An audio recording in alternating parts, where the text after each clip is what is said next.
ಇಚ್ಛನ ಸ್ಥಿತಿಗಳು ಬೆಚ್ಚನ ಮನೆಯಲ್ಲೂ ರೊಕ್ಕದಲ್ಲಿ ಕುಬೇರನಾಗಿರಲು ಕೂಡಲೇ ಸ್ವರ್ಗಕ್ಕೆ ಬೆಂಕಿ ಬಿಟ್ಟು ಸರ್ವಜ್ಞ ಅಂತ ಹೇಳ್ತಾರೆ.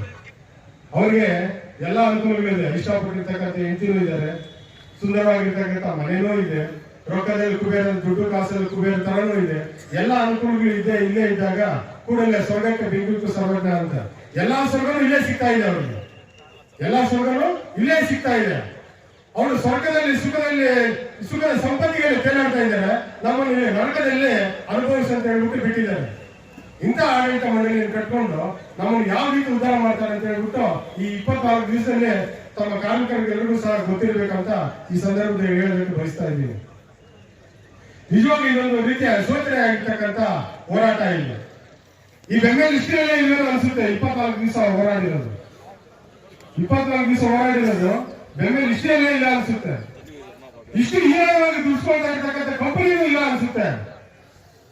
ಆ ಒಂದು ತಳಮಟ್ಟದಲ್ಲಿ ಕಾರ್ಮಿಕರನ್ನು ಶೋಷಣೆ ಮಾಡಿ, ಅನ್ಯಾಯ ಮಾಡಿ, ಅವ್ರ ರಕ್ತ ಹೀರಿ ಅವರು ಒಂದು ಆಡಳಿತ ಮಾಡ್ತಕ್ಕಂಥದ್ದು ಒಂದು ಆಡಳಿತ ಮಂಡಳಿ ಕನಿಷ್ಠ ಪಕ್ಷ ಒಂದು ವೈಟ್ ಅಂಡ್ ಬ್ಲಾಕ್ ಅಲ್ಲಿ ಒಂದು ಲೆಟರ್ ಕೊಟ್ಟ ಅದಕ್ಕೆ ಉತ್ತರ ಕೊಡೋ ಪರಿಸ್ಥಿತಿಯಲ್ಲಿ ನಮ್ಮ ಮಾನವ ಸಂಪನ್ಮೂಲ ವ್ಯಕ್ತಿಯಲ್ಲಿ ಇಲ್ಲ ಅಂದ್ರೆ ಆ ಪತ್ರಕ್ಕೆ ಏನ್ ಬೆಲೆ ಇದೆ ಅಂತ. ನಮ್ಮಲ್ಲಿ ಲೆಟರ್ ಬ್ಯಾಗ್ ಎಷ್ಟಿದೆಯೋ ಅಷ್ಟು ಲೆಟರ್ ಬ್ಯಾಗ್ ಕೊಟ್ಟಿದ್ದೀವಿ ನಾವು. ಪ್ರತಿಯೊಂದು ವಿಷಯಗಳನ್ನು ನಾವು ಪತ್ರಿಕೆ ಮುಖಾಂತರ ಕೊಟ್ಟಿದ್ದೀವಿ ನಾವು. ಸರ್, ನಾವು ಇಷ್ಟು ವರ್ಷ ಬಂದಿದ್ದೀವಿ. 2010 ಇದೆ ನಮ್ಮ ಹತ್ರ. ಈ ಕಡೆಗಳಿಗೆ ನಮ್ಗೆ ಒಂದು ಅವಕಾಶ ಕೊಡಿ. ನಾವು ಇಷ್ಟು ವರ್ಷದಿಂದ ಟ್ರೈನ್ ಮೇಲೆ ಕೆಲಸ ಮಾಡ್ತಾ ಇದೀವಿ, ಡೈರೆಕ್ಟ್ ಉತ್ಪಾದನೆಯಲ್ಲಿ ಇದ್ದೀವಿ, ಪ್ರೊಡಕ್ಷನ್ ಕೊಡ್ತಾ ಇದ್ದೀವಿ, ನಮ್ಗೊಂದು ಅವಕಾಶ ಕೊಡಿ.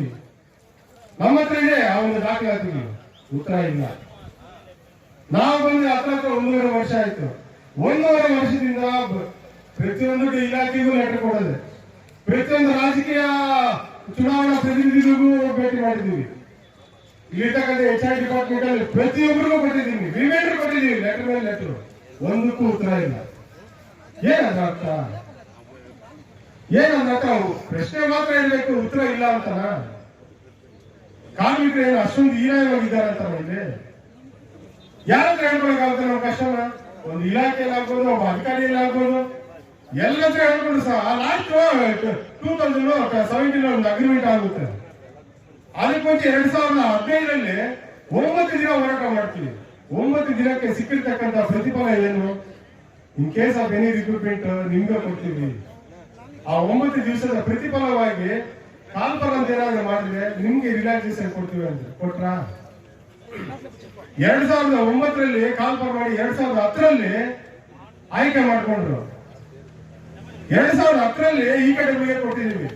ಅಲ್ಲಿ ನಮ್ಮ ಕಾಂಟ್ರಾಕ್ಟ್ ಆಪರೇಟರ್ ಎಕ್ಸಾಮ್ ಬರೀತಾರೆ. ಎಕ್ಸಾಮ್ ಬರೆದು ವೈವಾಗೆಲ್ಲ ಹೋಗಿ ಬರ್ತಾರೆ. ವೈವಾಗ ಬಂದ್ರೆ ನಮ್ಮಲ್ಲಿ ಯಾರ್ಯಾರು ಎಕ್ಸಾಮ್ ಬರೆದು ವೈವಾಗ ಬಂದಿದ್ರೆ ಅವ್ರು ಯಾರನ್ನೂ ಸೆಲೆಕ್ಷನ್ ಮಾಡ್ಕೊಳ್ಳೋದು. ಆಗಿರೋ ಈ ಕಡೆ ಪುಣ್ಯಾತ್ಮ ಮಂಜುನಾಥ್ ಸಾರ್ ಅವ್ರು ಇಲ್ಲೇ ಇರ್ತಾರೆ, ಎಲ್ಲಿ ಹೋಗಲ್ಲ, ಇಲ್ಲೇ ಪ್ರೊಡಕ್ಷನ್ ಮಾಡ್ತಾರೆ, ಅವ್ರ ಕತೆ ಬಿಟ್ಬಿಡಿ ಸರ್, ಬೇರೆಯವ್ರು ಹೋಗಿ ತಗೊಳ್ಳಿ ಸರ್ ಅಂತಾರೆ. ಆ ಪುಣ್ಯಾತ್ಮ ನೆಗೆದು ಸತ್ಯ ಹೋದ. ನಮ್ಮ ಹೊಟ್ಟೆ ಮೇಲೆ ಯಾವಾಗ ಹೊಡೆದು ಸತ್ಯ ಹೋದ, ಆಕ್ಸಿಡೆಂಟ್ ಆಗಿ ಸತ್ತೋದ. ಕಷ್ಟಪಡೋರು ಹೊಟ್ಟೆ ಮೇಲೆ ಯಾರು ಹೊಡಿತಾರೋ ಅವ್ರು ಯಾರು ಉದ್ಧಾರ ಆಗೋದಿಲ್ಲ. ಈಗ ಯಾರು ಇದ್ದು ಬಂದಿರ್ತಕ್ಕಂಥವ್ರಲ್ಲ ಇವೆಲ್ಲರೂ, ಎಲ್ಲ ಕಷ್ಟದಿಂದ ಬಂದಿರ್ತಕ್ಕಂಥವ್ರು. ಆ ಕಷ್ಟದ ಮೇಲೆ ಎಲ್ರಿಗೂ ಗೊತ್ತಿದೆ.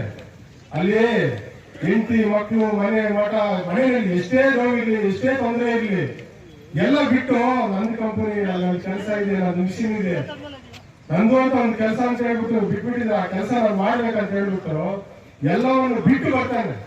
ಏನು ಕಂಪನಿಯಲ್ಲಿ ನನ್ನ ಸ್ಥಾನ ಕೊಟ್ಟಿದ್ದಾರೆ ಅಂತ ಹೇಳ್ಬಿಟ್ಟು ಇವತ್ತು ನೀವು ಕಾಂಟ್ರಾಕ್ಟ್ ಅಂತಾರೆ. ನಿಮ್ದೇನಾದ್ರೂ ಇದ್ದೇ ವಿಷಯ ನೀವು ಹೋಗ್ಬಿಟ್ಟು ಕಾಂಟ್ರಾಕ್ಟ್ ಹತ್ರ ಮಾತಾಡೋದು ಅಂತಾನೆ.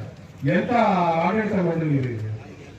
ಕಪ್ಪಲ್ಲಿ ರಸಾಯನ ತೆಗೆದುಬಿಟ್ಟು ಬರೀ ತೊಕ್ಕನ್ನು ಬಿಸಾಕಂಗೆ ವಯಸ್ಸು ಅನುಭವ ಎಲ್ಲವನ್ನು ತಗೊಂಡು ಈಗ ನಿನಗೊಂದು ಹಕ್ಕು ಬೇಕಂತ ಹೇಳಿದ್ರೆ ನೀವು ಕಾಂಟ್ರಾಕ್ಟರ್ ಹತ್ರ ಕೇಳೋದ್ರ ಅಂದ್ರೆ ಕಾಂಟ್ರಾಕ್ಟರ್ ಹತ್ರ 2,000 ರೂಪಾಯಿ ಕೇಳ್ತಾನೆ. ಕೊಡ್ತಾರೆ ಕಾಂಟ್ರಾಕ್ಟರ್ ಅಂತ. 40 ವರ್ಷ ಕೆಲಸ ಮಾಡಿದೆ ಮ್ಯಾನೇಜ್ಮೆಂಟ್ ಅಲ್ಲಿ, ನನ್ನ ಮ್ಯಾನೇಜ್ಮೆಂಟ್ ಸಂಬಂಧ ಇಲ್ಲ ಅಂತಂದ್ರೆ ಸರಿ, ಇಷ್ಟು ದಿವಸ ಕೆಲಸ ಮಾಡಿದೀವಲ್ಲ, ಒಂದು ವರ್ಷಕ್ಕೆ ಒಂದು 5,000 ರೂಪಾಯಿ, ಒಂದು 5 ಲಕ್ಷ ರೂಪಾಯಿ ಲೆಕ್ಕ 40 ವರ್ಷಕ್ಕೆ ಒಂದು 2 ಕೋಟಿ ರೂಪಾಯಿ ಕೊಟ್ಬಿಡ್ತಾನ ಅಂತ ಬುದ್ಧಿಯಿಂದ ಮಾತಾಡುತ್ತೆ ಎಲ್ಲಾನು. ಏನಕ್ಕೆ? ತಪ್ಪಿಸ್ಕೊಳ್ಳೋದಕ್ಕೆ. ಅವ್ನು ಸೇಫ್ ಆಗಿರ್ಬೇಕು. ನೀನ್ ನೆಗಡಿ ಸತ್ರ ಚಿಂತೆ ಇಲ್ಲ, ಅವ್ನ ಮಾತ್ರ ಆರಾಮಾಗಿರ್ಬೇಕು. ಇಷ್ಟು ವರ್ಷ ನೀನ್ ಕಷ್ಟ ಕೇಳ್ತಾ ಇದೀಯಾ, ಯಾರು ಸ್ಟ್ರಾಂಗ್ ಕೇಳ್ತಾ ಇಲ್ಲ. ಇವಾಗ ಇಲ್ಲ ನೀನ್ ಕೊಡೋದು ನಾನು ಬಿಡೋದಿಲ್ಲ ಅನ್ನೋ ಮಟ್ಟಕ್ಕೆ ಬಂದಾಗ ಇಲ್ಲ ನಿಮ್ಗೂ ನನಗೂ ಸಂಬಂಧ ಇಲ್ಲ, ನಿಮ್ಗೂ ನನಗೂ ಸಂಬಂಧ ಇಲ್ಲ, ನೀನಾಯ್ತು ಕಾಂಟ್ರಾಕ್ಟರ್ ಆಯ್ತು. ಯಾಕೆ ನಿಮ್ಮ ಅಪ್ಪ ಕರ್ಕೊಂಡ್ ಬಂದ ನಮ್ಮನ್ನ? ಇಲ್ಲ ಕಾಂಟ್ರಾಕ್ಟರ್ ಕರ್ಕೊಂಡ್ ಬಂದ ನಮ್ಮನ್ನ? ಯಾರು ಕರ್ಕೊಂಡ್ ಬಂದಿದ್ದು ನಮ್ಮನ್ನ? ಎಲ್ಲಿ ಬಿಟ್ಟಿದ್ಯಾ ನೀನು? ಏನೋ ಮಿಷಿನ್ ಬಿಟ್ಟಿದ್ಯಾ ಅಂತಾನೆ ನೀನು ನಮ್ಮನ್ನ?